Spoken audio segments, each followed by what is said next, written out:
Now, how can traditional complementary alternative medicines prevent disease from occurring in the first place?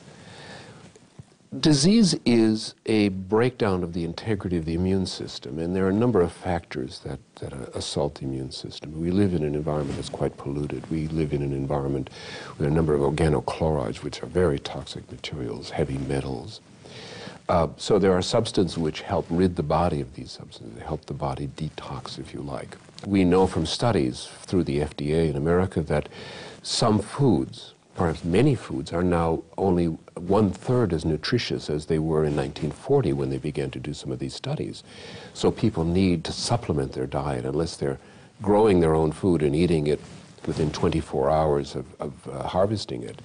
So complementary medicine can help deal with organ dysfunction, supplementing micronutrients, helping with oxidative stress, which is a critical factor in cancer and many other degenerative diseases.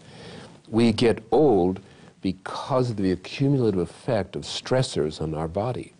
That's preventable. You can reduce those stressors. They are both physiological and psychological. And we live in a world full of stressors, and we need to cooperate with one another. And when I think one of the largest stressors is our inability to communicate.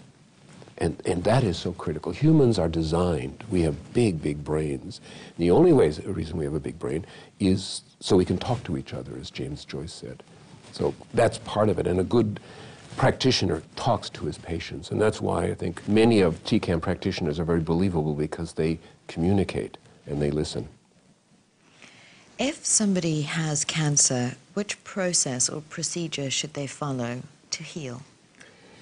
I think, first of all, you need to get a team together. Oncologists are obviously the leaders of the team. These are the people who've been trained, and I respect people who have the training and understanding. Unfortunately, oncologists are not particularly good at communication, and that's one of their failures. Complementary practitioners are much better at communication. Part of it is because of the motivations that bring us to the discipline. So if you get a team and you're able to work with an oncologist and a complementary practitioner, TCAM practitioner, you're going to get the best of both worlds. You need somebody who is trained, who is a professional, who has experience, who can do the research. So when I do a formulation for somebody, I give the research so that they may discuss it with their oncologist. I work with the oncologist so that they are able to implement. Can TCAM cure cancer? No. There is no cure for cancer, solid tumors, for example. I mean, we know that, for example, with some of the fluid tumors, like leukemia and lymphoma, you can get a cure, 100% cure with chemotherapy, and so obviously this is a way to go forward. But for most solid tumors, which are very slow growing and have this 30-year cycle of growth with many distortions and insults to the cell, there are no cures. What are your goals for your patients?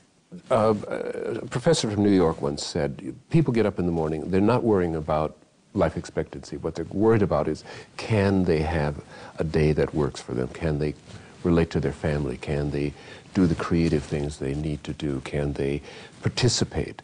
And I think that is the goal for anybody who's working with cancer as a clinician.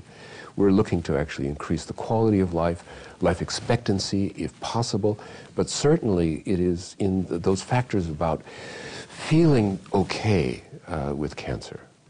Dr. Barber, thank you so much for joining us on Free Talk. It's been a real pleasure having you. Thank you. It's a pleasure to be here.